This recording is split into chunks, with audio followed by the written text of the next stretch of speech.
Hello, everybody. My name is Elsa, and I'm here to introduce you and to welcome you to this short series about citizen science and the Dive In Erasmus Plus project. I'm here with Maja from Pina, from Slovenia, and I'm gonna talk with her about this topic of citizen science. What is it, and what does it mean, and the future about the citizen science. So thank you so much for being here.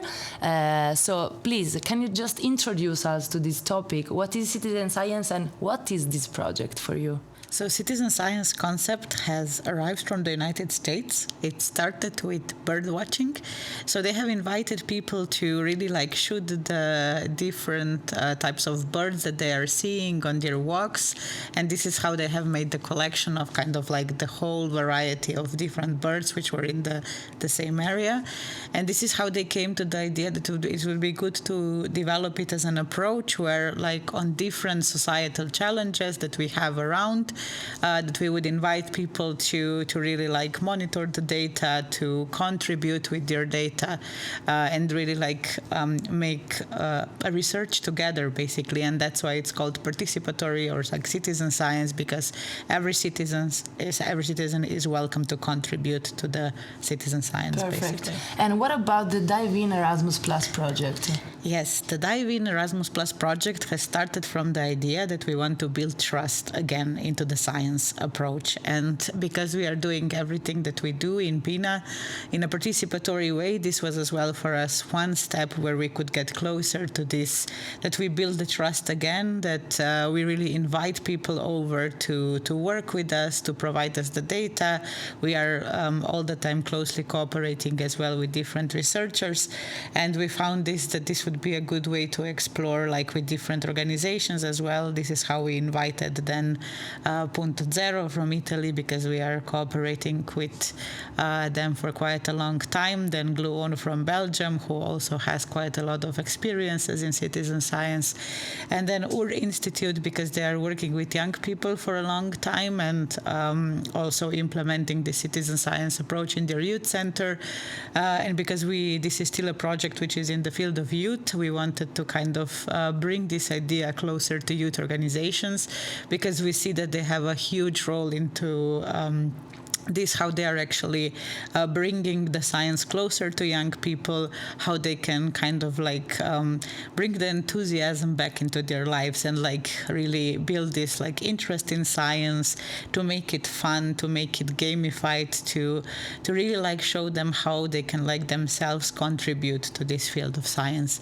And this is why the Dive In has actually evolved, and this is why we are here today, because we would like to show you what have we done, what is still there waiting for us. So I'm really glad to hear that, because of course citizen science is not only collecting data, but it's a lot more. It started from there with the birds, but we can focus on this theme about in so many topics, on arguments or whatever. So I think it's really important. About the Dive In Erasmus Plus project with all of these participants, can you describe this program in one sentence? It's not that easy, but can you try to describe in one sentence what was for you the Dive In Erasmus Plus project that lasts for a long time, right? Also. Yes, altogether it's 2.5 years. We started when it was still COVID, actually, and now we are so a long time almost, ago. Yeah, we are now almost in the verge of finalizing it. But if I would need to say one sentence about it, it would be opening the doors of possibilities into the magic world of science. Oh, I love it. Yeah, it's a short and good introduction. I suggest really good one.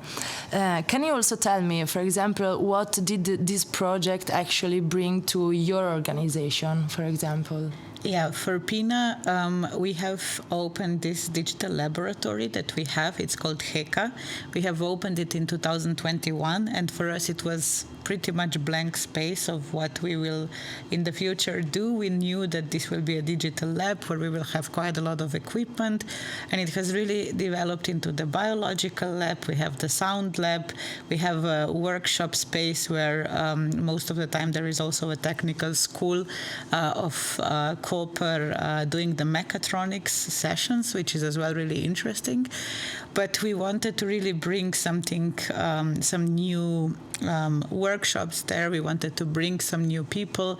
We wanted to kind of, if I can say, like breathe in some new topics that we want to develop in the future with young people. And for us, this dive-in was really something that really opened a lot of possibilities to work with schools.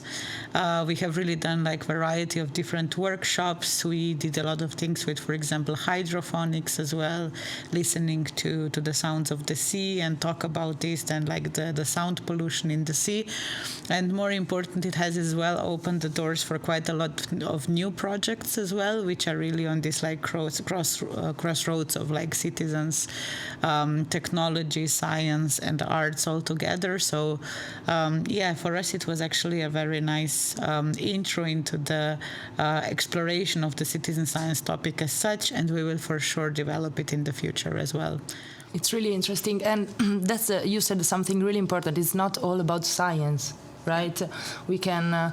It's an interdisciplinary methodology to get closer to science in different ways, and I think this is really, really important. We know that maybe sometimes books or schools or the normal education, let's say that, sometimes it's gets science a bit far from us and from our routine, from our daily routine. I think this is a good approach to make it a bit closer to the young generation. Right? Exactly. That's why we believe in participation so much, because we see that whenever we give people the space to participate and that they are kind of like voluntarily participating, which I think it's even more important, that you really like open this space where then a lot of different people are coming and then magic happens, as I always say.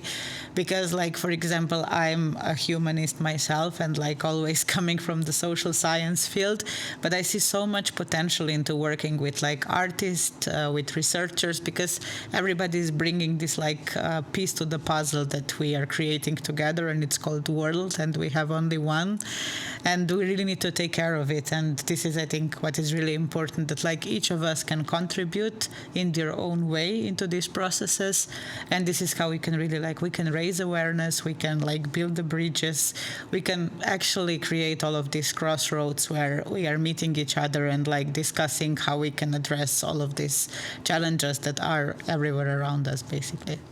It's amazing because we can also say that we also people come closer to each other in this way, right? No sure. Borders. This kind of Erasmus Plus project make us closer, and we can learn from each other from different countries. You know, we will have some other participants to this short series, some other.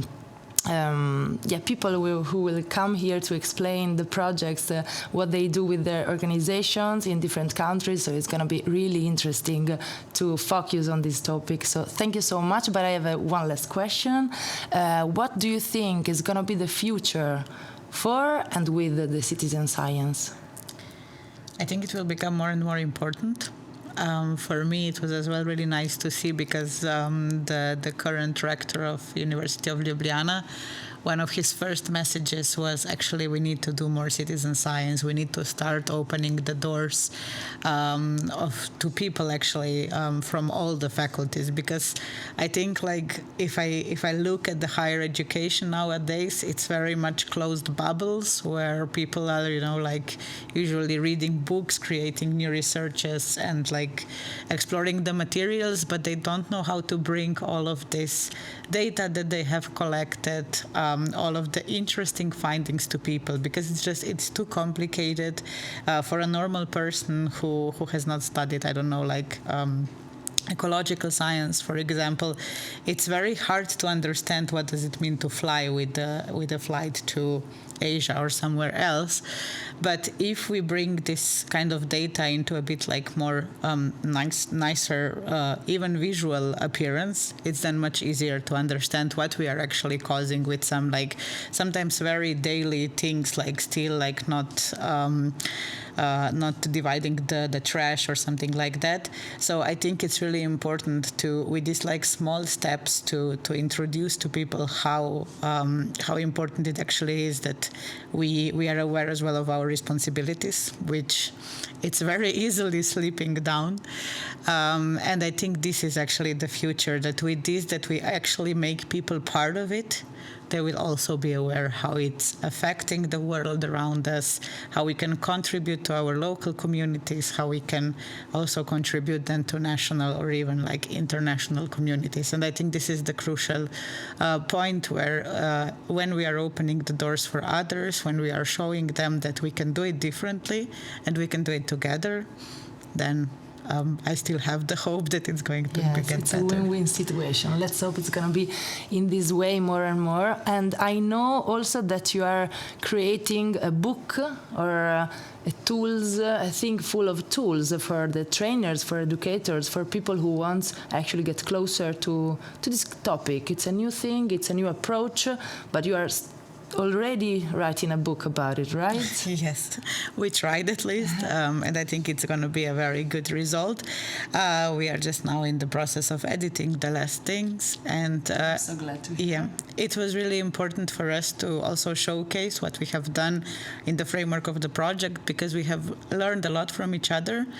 And I think even more important, or like one of the feedbacks that I appreciated the most, is that even people who are not coming from the scientific background said like, oh, but it's easy to do this with young people, you know? And this is, I think, one of the most important messages, and it's also the fact why we have decided to do it very interactive, so you will have like different QR codes in there, and like it will be possible to get like more materials, and then also like some more explanations behind it.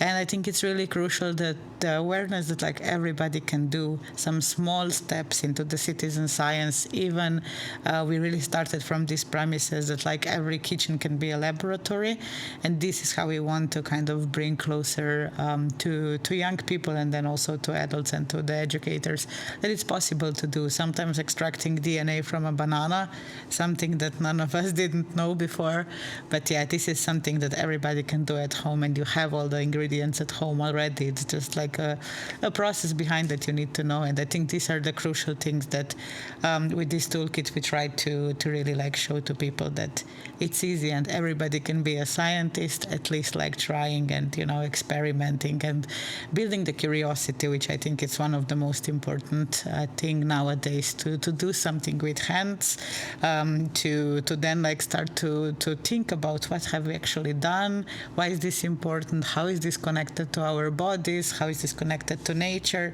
and then like really start to explore more.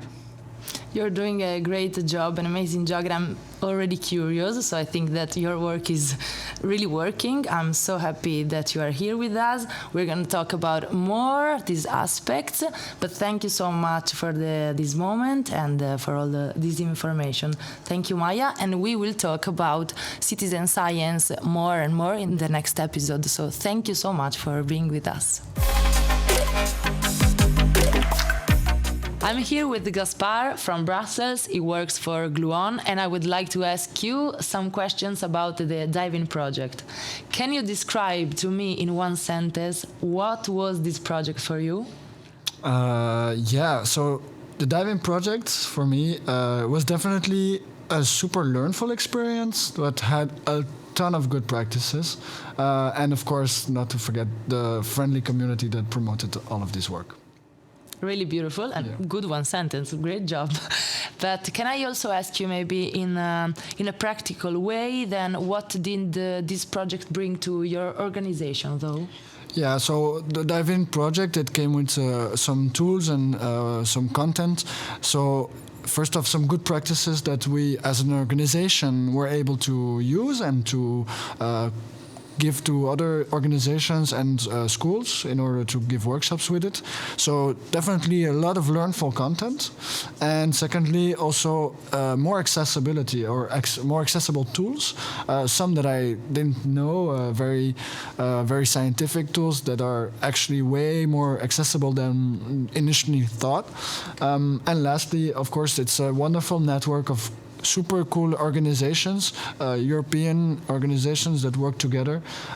So it's a good safety net to fall back on if you ever wanted to jump into citizen science or dive in citizen science. Perhaps. Great, perfect, really.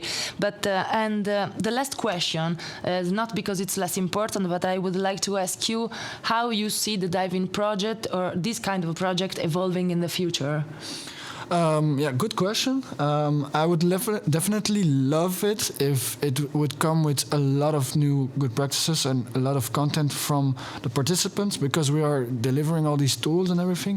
But ideally, we really have it in the schools and with the youngsters that they can learn from it and that they can take their own approach on it and make their own projects come true.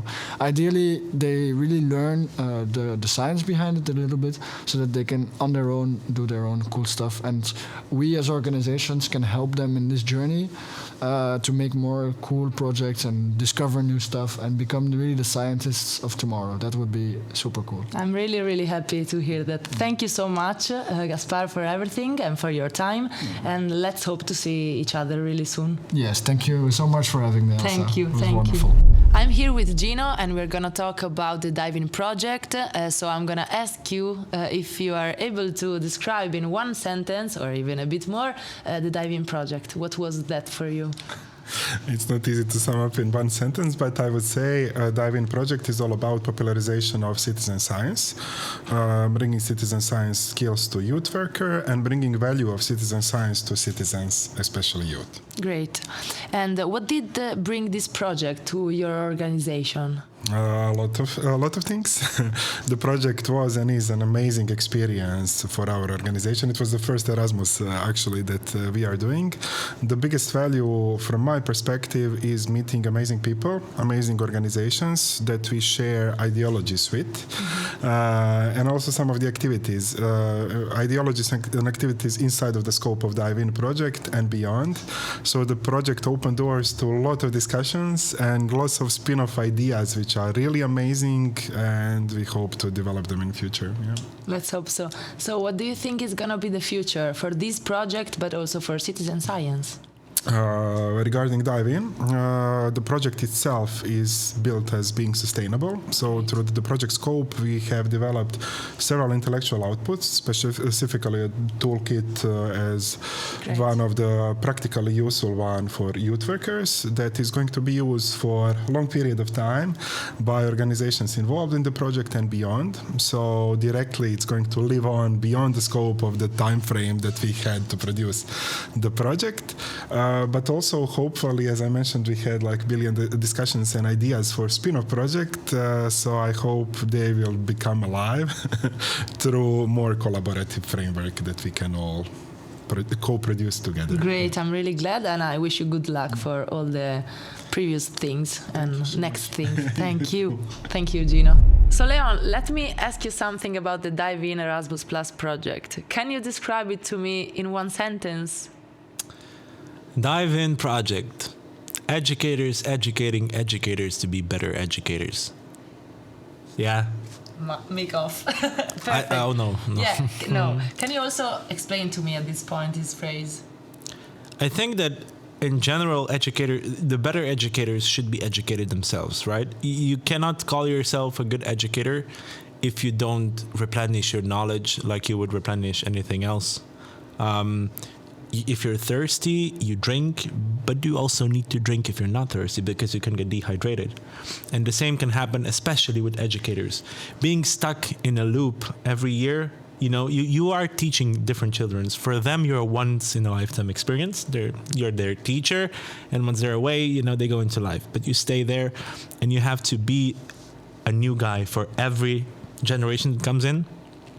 And I think that if you are able to educate yourself, not just to know more, just to, just to remember some things that you can forget, because I can see with myself a lot of things that I've already forgotten, a lot of things that I can still learn. And I think that if you want to be a good educator, not just for the kids, children, students, for general public, especially for citizenship, for citizen science and everything, I think that it's good to educate yourself, even though if you have the highest degree, as I've mentioned some other time already, the more you know you don't know. I think it's really important, and we have the proof of that. You were a professor, you joined us in this dive-in project, and we also had like some university professors from Croatia, or a lot of others, educators, so I think that suits perfectly. Can I also ask you, what did this project, what add to your life, to your work life? It was, I've always liked to travel. Generally, personally, especially I like to travel into like different parts of the world that are more naturally exposed, not culturally. I more like the natural aspect of the country. But in Brussels, when I was in Brussels, I found out that the cultural part also means meeting people, and not only that you meet other people, you get to hear about their experiences, good practices, and you get educated. But as I said earlier, you don't get educated in knowledge, or in the subject that you want to be educated on, you get educated on life. And meeting amazing people like yourself, for example, Thank you so much. the amazing people behind there that I'm not going to name for privacy reasons. No, but really, also Sara and Martino back there, amazing people. And it was just, I came there through a different organization that I work at. So I didn't even know the Slovenian part of the people. And seeing how we stayed in good relations, how we are still talking with some of them, and also being able to come back, come to here to this podcast and everything. I think that not only did it give me good practices and good knowledge, it also gave me a lot of new personal growth, especially through meeting amazing people like yourself. Thank you so much, and of course it's the same, but I will stop here. And the last question, not the least, the less important, but how would you like to see the project evolve in the future?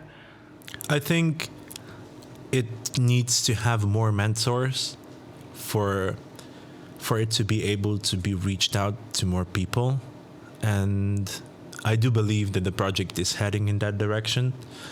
Because for example, I could be one proof of that, because I joined later on in the project. I didn't join in the beginning, and it reached me, and I would really like it for it to reach a lot of people who have the same passion for, just throwing up knowledge into people's faces, or, to just really try and represent science in the better light, not the light that a lot of people see it in now, but the better light. It can be fun, it can have a lot of quirks, it can be amazing, it can be stupid, it can be everything that you want it to be, because you've made it. And it's the same as working on a wood figurine for your grandma. You would put all the passion into it if you know that it's for a good cause. And it's the same with science. If you know that you're doing it for the greater cause, or for the better cause, you will put a lot of more of yourself into it. And I think the dive-in, especially with the heading and the name of dive-in, you don't just necessarily dive into the science, you also dive into yourself, and you yourself become a better person in understanding knowledge and science. Thank you so much, Leon, for your time, for your curiosity, and for your passion. And see you really, really soon out of here also. Thank you so much. Thank you. Thank you for having me. So I'm here with Maya, and I'm going to ask her something about the dive-in project. Can you describe to me in one sentence what was the project for you? Hello, Elsa. Buon diudine. In one sentence, it's difficult. In one word, it's like inspiring, very interesting, and feel good. Great. And what did this project bring to your life? What added? There are quite some things, but one that really stayed in my mind, and it's something that I will implement in the future. It's the Arduino part. So I was super excited when I find out that I can actually do the irrigation system for the garden or for the field with Arduino. Programming codes. Programming, like with low cost, because normally like these irrigation systems cost a lot, and with Arduino that it's not even difficult. It's not. And you already have, like, for the agriculture, there's a lot of Arduino stuff and codes already made, also the components. So this was for me like, yeah, super, like We can do that. Yeah. Also being not like so technological person, right? Exactly. That's also was my start. So, Great. This one, and then I don't know other things also when we did like researching for the composting, and I don't know, so many useful things like in everyday life, and also for my projects in the future. But also from you said 2 minutes, but also for maybe the way I teach and the like new contents. Mm-hmm. Yes. For my There were a lot. teachings and learning designs and courses that I do. There are a lot of things that I can relate with climate part and with the sustainability part. Yeah. It was a really good moment to share good practices in different fields, and we really learned from each other a lot. It was really good. And how would you like to see the project evolve in the future? I would love to be also in the future, if it's something bigger, to be involved. I don't know in which part. I hope that it will expand. I hope that it will be like I think that the manual, the teacher's book that the toolkit that you are creating right now will go into the schools, but not only into the schools, but also into the hands of people who can actually use it in everyday's life. And spreading citizen science. Yeah. Let's hope exactly. so. Yeah, Exactly. we all have the same hope. Because sometimes, you think about the science like something like super complicated, but then at the training you see that you can actually make the lab out of your kitchen, which is great. It's so funny. Yeah. Yes. Thank you, Maya, again, and see you really soon. Thank you, Elsa, and thanks for everything. Thank you. Bye.